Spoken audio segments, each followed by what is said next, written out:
आज के वीडियो में हिंदी साहित्य के अंतर्गत भक्ति काल से महत्वपूर्ण 100 वस्तुनिष्ठ प्रश्नों का अध्ययन करेंगे। ये प्रश्न आपकी किसी भी परीक्षा के लिए अत्यंत महत्वपूर्ण हैं, सभी प्रतियोगी परीक्षाओं के लिए उपयोगी हैं। तो चैनल को सब्सक्राइब कर लीजिए, वीडियो को लाइक कर दीजिए और शेयर कर दीजिए। तो चलिए शुरू करते हैं। पहला प्रश्न है कि आचार्य रामचंद्र शुक्ल ने भक्ति काल की समय सीमा क्या मानी है। तो आचार्य रामचंद्र शुक्ल ने भक्ति काल की समय सीमा ऑप्शन बी संवत 1375 से 1700 ईस्वी मानी है। अगला प्रश्न है कि भक्ति काल को हिंदी साहित्य का स्वर्ण युग सर्वप्रथम किसने कहा था। तो स्वर्ण युग सर्वप्रथम ऑप्शन ए जॉर्ज ग्रियर्सन ने कहा था।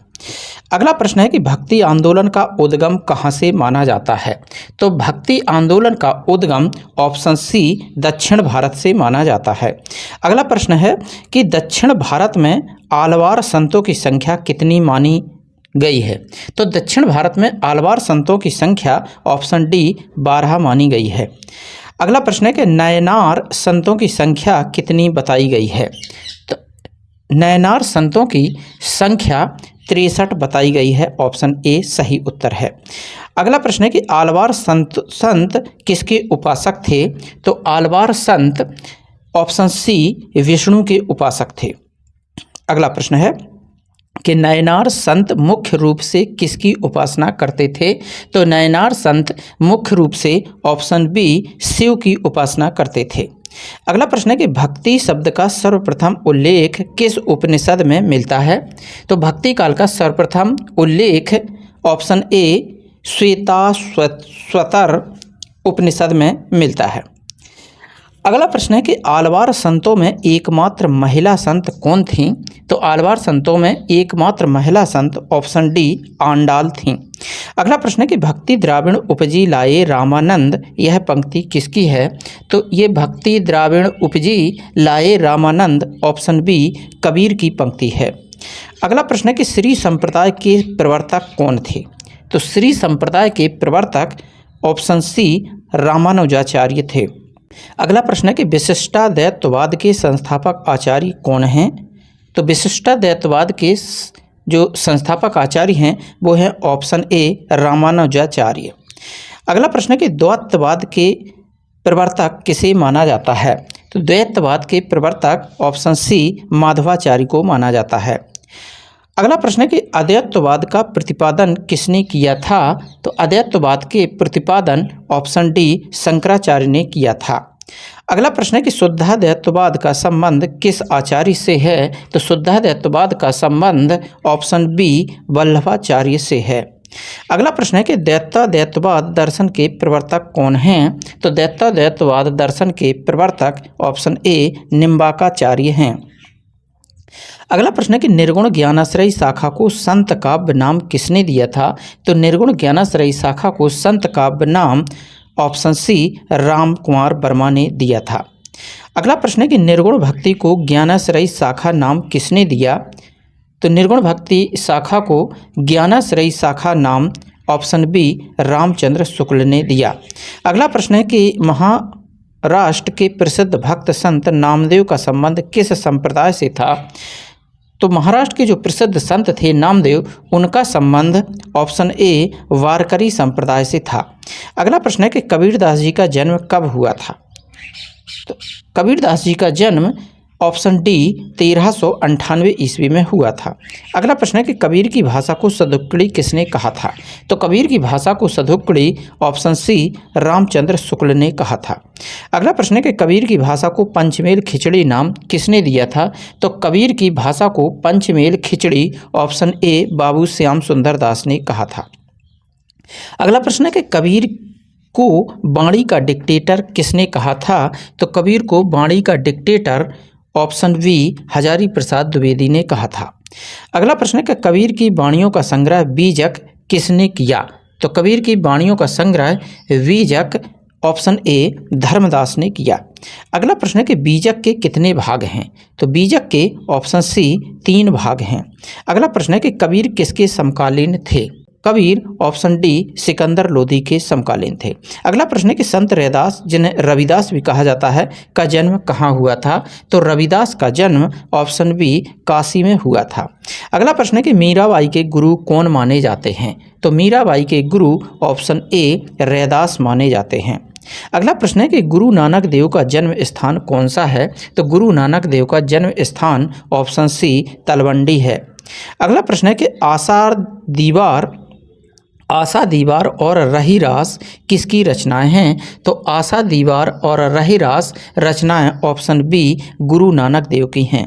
अगला प्रश्न है कि प्रसिद्ध रचना जपू जी के रचयिता कौन हैं? तो प्रसिद्ध रचना जपू जी के रचयिता ऑप्शन डी गुरु नानक जी हैं।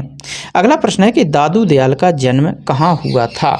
तो दादू दयाल का जन्म ऑप्शन सी अहमदाबाद में हुआ था। अगला प्रश्न है कि दादू दयाल की वाणियों का संग्रह हरड़े वाणी नाम से किसने किया? तो हरड़े वाणी नाम से ऑप्शन ए संत दास और जगन्नाथ दास ने किया था। अगला प्रश्न है कि रज्जब ने दादू दयाल की वाणियों का संकलन किस नाम से किया था? तो रज्जब ने दादू दयाल की वाणियों का संकलन ऑप्शन बी अंगवधू के नाम से किया था। अगला प्रश्न है कि निर्गुण संत कवियों में सर्वाधिक सुशिक्षित और शास्त्रज्ञ संत कौन थे? तो सबसे ज़्यादा पढ़े लिखे और शास्त्रज्ञ संत थे ऑप्शन डी सुंदरदास। अगला प्रश्न है कि अजगर करे न चाकरी पंछी करे न काम, यह उक्ति किसकी है? तो अजगर करे न चाकरी पंछी करे न काम, दास मलुका कह गए सबके दाता राम, ऑप्शन सी मलुक दास की ये पंक्ति है। अगला प्रश्न है कि बिश्नोई संप्रदाय के संस्थापक कौन हैं? तो बिश्नोई संप्रदाय के संस्थापक ऑप्शन ए जम्भनाथ हैं। अगला प्रश्न है कि निरंजनी संप्रदाय का प्रवर्तन किसने किया था? तो निरंजनी संप्रदाय का प्रवर्तन हरिदास निरंजनी यानी कि ऑप्शन बी राइट आंसर है। अगला प्रश्न है कि आचार्य शुक्ल ने सूफी काव्य परंपरा का पहला ग्रंथ किसे माना है? तो आचार्य शुक्ल ने सूफी काव्य परंपरा का पहला ग्रंथ ऑप्शन डी मृगावती को माना है। अगला प्रश्न है कि हजारी प्रसाद द्विवेदी ने सूफी प्रेमाख्यान परंपरा की पहली रचना किसे माना है? तो हजारी प्रसाद द्विवेदी ने प्रेमाख्यान की पहली जो रचना माना है वो है ऑप्शन ए सत्यवती कथा। अगला प्रश्न है कि डॉक्टर रामकुमार वर्मा ने सूफी काव्य परंपरा का प्रथम कवि किसे माना है? तो डॉक्टर रामकुमार वर्मा ने सूफी काव्य परंपरा का प्रथम कवि ऑप्शन सी मुल्ला दाऊद को माना है। अगला प्रश्न है कि सूफी ग्रंथ चंदायन के रचयिता कौन हैं? तो सूफी ग्रंथ चंदायन के रचयिता ऑप्शन बी मुल्ला दाऊद हैं। अगला प्रश्न है कि मृगावती के रचयिता कौन हैं? तो मृगावती के रचयिता ऑप्शन ए कुतुबन हैं। अगला प्रश्न है कि मधुमालती की रचना किसने की है? तो मधुमालती की रचना ऑप्शन डी मंझन ने की है। अगला प्रश्न है कि पद्मावत महाकाव्य के रचयिता कौन हैं? तो पद्मावत महाकाव्य के रचयिता ऑप्शन सी मलिक मोहम्मद जायसी हैं। अगला प्रश्न है कि जायसी कृत अखरावट में किसका वर्णन किया गया है?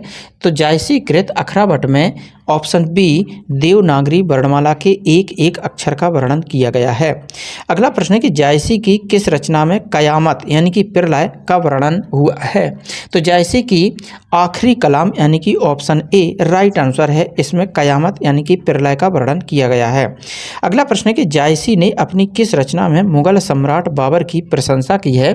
तो जायसी ने अपनी रचना आखिरी कलाम यानी कि ऑप्शन सी में की है, जिसमें मुगल सम्राट बाबर की प्रशंसा की गई है। अगला प्रश्न है कि पद्मावत किस भाषा में लिखा गया एक महाकाव्य है? तो ऑप्शन डी इसका सही उत्तर है, ठेठ अवधी भाषा में पद्मावत लिखा गया है। अगला प्रश्न है कि पद्मावत में प्रयुक्त छंद कौन सा है? तो पद्मावत में जो प्रयुक्त छंद है वो है दोहा और चौपाई, ए इसका राइट आंसर है। अगला प्रश्न है कि पद्मावत में राजा रतन सेन किसका प्रतीक हैं? तो पद्मावत में राजा रतन सेन ऑप्शन बी मन यानी कि आत्मा का प्रतीक हैं। अगला प्रश्न है कि पद्मावत में रानी पद्मावती किसका प्रतीक मानी गई हैं? तो पद्मावत में रानी पद्मावती ऑप्शन सी सात्विक बुद्धि यानी कि परमात्मा का प्रतीक मानी गई हैं। अगला प्रश्न है कि पद्मावत में हीरामन तोता किसका प्रतीक माना गया है? तो पद्मावत में हीरामन तोता ऑप्शन ए गुरु का प्रतीक माना गया है। अगला प्रश्न है कि पद्मावत में रानी नागमती किसका प्रतीक हैं? तो पद्मावती में रानी नागमती ऑप्शन डी सांसारिक बुद्धि यानी कि दुनिया धंधा यानी कि दुनियादारी के का प्रतीक माना गया है। अगला प्रश्न है कि पद्मावत में अलाउद्दीन खिलजी किसका प्रतीक है? तो पद्मावती में अलाउद्दीन खिलजी ऑप्शन सी शैतान का प्रतीक है। अगला प्रश्न है कि चित्रावली के रचयिता कौन है? तो चित्रावली के रचयिता ऑप्शन सी उस्मान कवि हैं। अगला प्रश्न है कि हंसावली की रचना किसने की थी? तो हंसावली की रचना असाहित ने की है, ऑप्शन ए राइट आंसर है। अगला प्रश्न है कि इंद्रावती किसकी रचना है? तो इंद्रावती ऑप्शन डी नूर मोहम्मद की रचना है। अगला प्रश्न है अनुराग बांसुरी के रचयिता कौन है? तो अनुराग बांसुरी के रचयिता ऑप्शन बी नूर मोहम्मद हैं। अगला प्रश्न है कि सूफी काव्यधारा का दार्शनिक आधार क्या है? तो सूफी काव्यधारा का दार्शनिक आधार ऑप्शन सी तसव्वुफ है। अगला प्रश्न है कि रामानंद के गुरु का नाम क्या था? तो रामानंद के गुरु का नाम ऑप्शन ए राघवानंद था। अगला प्रश्न है कि रामानंद के शिष्यों की संख्या कितनी मानी जाती है? तो रामानंद के शिष्यों की संख्या ऑप्शन सी 12 मानी जाती है। अगला प्रश्न है कि गोस्वामी तुलसीदास का जन्म स्थान कहाँ माना जाता है? तो गोस्वामी तुलसीदास का जन्म स्थान ऑप्शन डी राजापुर बांदा जिले में माना जाता है। अगला प्रश्न है कि तुलसीदास जी की माता का नाम क्या था? तो तुलसीदास जी की माता का नाम ऑप्शन बी हुलसी था। अगला प्रश्न है कि तुलसीदास जी की पत्नी का क्या नाम था? तो तुलसीदास जी की पत्नी का नाम था ऑप्शन ए रत्नावली। अगला प्रश्न है कि तुलसीदास जी के दीक्षा गुरु कौन थे? तो तुलसीदास जी के दीक्षा गुरु थे ऑप्शन सी नरहरिदास। अगला प्रश्न कि रामचरितमानस में कुल कितने कांड हैं? तो रामचरितमानस में कुल 7 कांड हैं, ऑप्शन डी राइट उत्तर है। अगला प्रश्न है कि रामचरितमानस का सबसे बड़ा कांड कौन सा है? तो रामचरितमानस का सबसे बड़ा कांड ऑप्शन ए बालकांड है। अगला प्रश्न है कि रामचरितमानस का सबसे छोटा कांड कौन सा है? तो रामचरितमानस का सबसे छोटा कांड ऑप्शन बी किष्किंधा कांड है। अगला प्रश्न है कि रामचरितमानस की भाषा क्या है? तो रामचरितमानस की भाषा ऑप्शन सी साहित्यिक अवधी भाषा है। अगला प्रश्न कि तुलसीदास कृत विनय पत्रिका की भाषा कौन सी है? तो तुलसीदास कृत विनय पत्रिका की भाषा ऑप्शन बी ब्रज भाषा है। अगला प्रश्न है कि कवितावली की रचना तुलसीदास ने किस भाषा में की है? तो कवितावली की रचना तुलसीदास जी ने ऑप्शन डी ब्रज भाषा में की है। अगला प्रश्न है कि बरवे रामायण में किस छंद का प्रयोग हुआ है? तो बरवे रामायण में ऑप्शन ए बरवे छंद का प्रयोग हुआ है। अगला प्रश्न है कि तुलसीदास ने अपनी बाहुपीड़ा से मुक्ति पाने के लिए कौन सा ग्रंथ लिखा? तो तुलसीदास जी ने अपनी बाहुपीड़ा से मुक्ति पाने के लिए ऑप्शन सी हनुमान बाहुक लिखा। अगला प्रश्न है कि प्रसिद्ध ग्रंथ भक्तमाल की रचयिता कौन है? तो प्रसिद्ध ग्रंथ भक्तमाल की रचयिता ऑप्शन डी नाभादास हैं। अगला प्रश्न है कि अष्टयाम नामक ग्रंथ की रचना किसने की है? तो अष्टयाम नामक ग्रंथ की रचना ऑप्शन ए नाभादास ने की है। अगला प्रश्न है कि रामचंद्रिका के रचयिता कवि कौन हैं? तो रामचंद्रिका के रचयिता कवि ऑप्शन सी केशवदास जी हैं। अगला प्रश्न है कि पौरुषेय रामायण की रचना किसने की है? तो पौरुषेय रामायण की रचना ऑप्शन बी नरिहर दास ने की। अगला प्रश्न है कि राम भक्ति शाखा में रसिक संप्रदाय यानी कि सीता सखी भाव का प्रवर्तन किसने किया है? तो राम भक्ति शाखा में रसिक संप्रदाय यानी कि सीता सखी भाव का प्रवर्तन ऑप्शन सी अग्रदास ने किया है। अगला प्रश्न है कि अवध विलास के रचयिता कौन हैं? तो अवध विलास के रचयिता ऑप्शन ए लालदास हैं। अगला प्रश्न है कि पुष्टि मार्ग की स्थापना किसने की है? तो पुष्टि मार्ग की स्थापना ऑप्शन डी वल्लभाचार्य ने की है। अगला प्रश्न कि अष्टछाप की स्थापना किसने की है? तो अष्टछाप की स्थापना ऑप्शन बी कब हुई थी, यानी कि अष्टछाप की स्थापना कब हुई थी? तो अष्टछाप की स्थापना 1565 ईस्वी में हुई थी, बी इसका राइट आंसर है। अगला प्रश्न है कि अष्टछाप के संस्थापक कौन थे? तो अष्टछाप के संस्थापक ऑप्शन सी विट्ठलनाथ थे। अगला प्रश्न है कि अष्टछाप के कवियों में सबसे वयोवृद्ध कवि कौन थे? तो अष्टछाप के कवियों में सबसे वयोवृद्ध यानी कि उम्र दराज कवि ऑप्शन ए कुंभन दास थे। अगला प्रश्न है कि अष्टछाप के कवियों में सबसे कनिष्ठ यानी कि छोटे कवि कौन थे? तो अष्टछाप के कवियों में जो सबसे छोटे कवि थे वो थे ऑप्शन सी नंददास। अगला प्रश्न है कि सूरदास का सूरसागर मुख्य रूप से किस ग्रंथ पर आधारित है? तो सूरसागर द्वारा रचित जो सूरसागर है वो ऑप्शन सी श्रीमद् भागवत पुराण यानी कि उसके 10वें स्कंद से संबंधित है। अगला प्रश्न है कि सूरदास की रचनाओं की भाषा क्या है? तो सूरदास की रचनाओं की भाषा ऑप्शन बी ब्रज भाषा है। अगला प्रश्न है कि वात्सल रस का सम्राट किसे कहा जाता है? तो वात्सल रस का सम्राट ऑप्शन ए सूरदास को कहा जाता है। अगला प्रश्न है कि परमानंद सागर के रचयिता कौन हैं? तो परमानंद सागर के रचयिता ऑप्शन बी परमानंद दास हैं। अगला प्रश्न है कि रास पंचाध्यायी कविता की प्रसिद्ध रचना किसने की है? तो रास पंचाध्यायी जो कविता है उसकी रचना ऑप्शन सी नंददास ने की है।